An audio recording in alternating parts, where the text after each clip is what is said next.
در محمد آل محمد بلندتر صلوات۔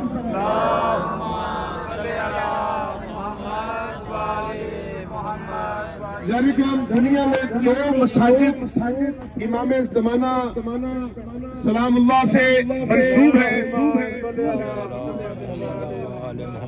ایک کوفہ میں مسجد سہلہ اور ایک قم میں مسجد جمکران۔ وہ کہ مسجد سہلہ کی اہمیت بہت زیادہ ہے، لیکن مسجد جمکران ایران کے حوالے سے، انقلاب کے حوالے سے، امام زمانہ کے حوالے سے اور ایک استعارے کے حوالے سے یہ بہت مشہور ہے۔ مسجد جمکران یہ آپ کے سامنے ہے مسجد جمکران۔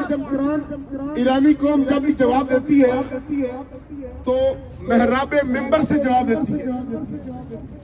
جب بھی دشمن نے حملہ کیا ایران پر کسی بھی حد سے، تو جواب جو ہے وہ تہران امام جمعہ دیا کرتے تھے۔ رہبر معظم سید علی خامنائی خود جمعے کے خطبے کے اندر اعلان کیا کرتے تھے، اور ان کے جمعے کے خطبہ سننے کے لیے امریکن پریزیڈنٹ بے چین ہوتا تھا کہ سید آج کیا خطبہ دیں گے۔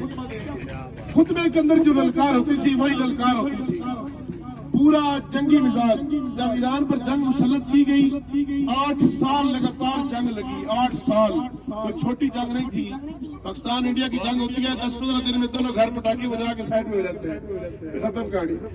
ادھر 8 سال جنگ لگی رہی، اور 8 سال جنگ کے دوران سید علی خامنائی خود محاذ پر جنگ کرتے تھے، اور جمعے کے جمعے ہیلی کاپٹر سے تہران آتا تھے جمعہ پڑھانے کہ خطبے میں جا کے جواب ہی دینا۔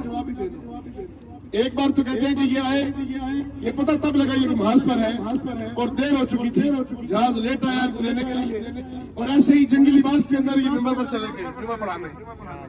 تو پھر پتہ لگا کہ سید جو ہے وہ محاذ سے آ رہے ہیں۔ یہی وجہ ہے کہ جب بھی تشیع پر جنگ مسلط ہوئی ہے، ہم نے دفاعی جنگ کی ہے یا حکم امام سے جنگ کی ہے، ہماری لیڈرشپ خود میدان میں ہوتی ہے، باقی مکاتب فکر کی طرح نہیں کہ پاکستان میں بیٹھ کے لوگوں کے بچوں کو افغانستان جنگ میں دھکیلا گیا۔ ایک لمبا عرصہ ہمارے اس ملک میں یہی رہا، اور باقی لیڈرشپ کے بچے امریکہ پڑھتے رہے۔ ادھر کی لیڈرشپ خود میدان میں ہوتی ہے۔ مسجد جمکران وہ مسجد کہ جس کو بنانے کا حکم خود امام زمانہ نے دیا۔ تہران میں ایک تاجر کو امام خام میں آئے، اور امام نے کہا کہ اس علاقے میں جاؤ جہاں ایک بہت بڑا بھیڑ بکریوں کا واڑا ہے، وہاں پر یہ جگہ ہے، اس مقام کو پر مسجد تعمیر کرو، امام زمانہ میرے سے متعلق۔ امام نے کہا، وہ تاجر یہاں پر آئے اپنا مال و اسباب بریف کیس نوٹوں کا بھر کے، جب یہاں پر آ کر بندے سے پوچھا کہ میں نے جگہ خریدنی ہے، بندے نے کہا کہ میں جگہ نہیں بیچوں گا، مجھے امام خواب میں آئے ہیں کہ یہاں مسجد بناؤ۔ اس نے کہا کہ مجھے بھی امام خواب میں آئے ہیں۔ پھر دونوں نے مل کر مسجد بنائی، جس کی جگہ تھی اس نے جگہ دی، اور باقی بندے نے پیسہ لگایا اور یہاں مسجد تعمیر کی۔ اس مسجد میں آیت اللہ مراشی بیان کرتے ہیں کہ 40 یہ جب مرجے جن کو خود امام کی زیارت ہوتی ہے، یہ کبھی بھی اس چیز کا جو ہے وہ اپنی زندگی میں تذکرہ نہیں کرتے، لکھ کر جاتے ہیں اور بعد میں پتہ لگتا ہے، کیونکہ امام زمانہ کا فرمان ہے کہ اب میں غیبت کبریٰ میں جا رہا ہوں، جو زندگی کے اندر خود زندہ ہو کر میری ملاقات کا دعویٰ کرے وہ جھوٹا ہوگا۔ تو جس سے بھی ملاقات ہوئی ہے اس نے اپنے حالات زندگی میں لکھ کر دیا ہے، ان کے مرنے کے بعد پتہ لگتا تھا کہ ان کی ملاقات ہوئی ہے۔ آیت اللہ مراشی بیان کرتے ہیں کہ میں نے 40 شب بدھ یہاں پر آ کر عبادت کی تو مجھے امام زمانہ سے ملاقات ہوئی۔ شب بدھ کے بارے میں ہے کہ امام زمانہ مسجد سہلہ اور مسجد جمکران میں تشریف لاتے ہیں۔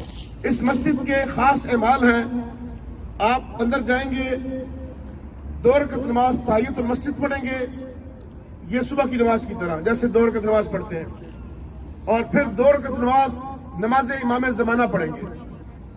اس کا طریقہ یہ ہوگا کہ اندر جب جائیں گے تو تسبیحاں پڑھی ہوں گی، فیروزی کلر کی تسبیح آپ نے اٹھانی ہے، ساری فیروزی ویسے پڑھی ہوتی ہیں، وہ 100 دانہ والی تسبیح ہے۔ 2 رکعت نماز امام زمانہ قربتاً اللہ، اور ہم سے شروع کریں گے، جب لفظ آئے گا ایاک نعبد و ایاک نستعین، آپ نے اس کو 100 بار پڑھنا ہے۔ تسبیح آپ کے ہاتھ پہ ہوگی،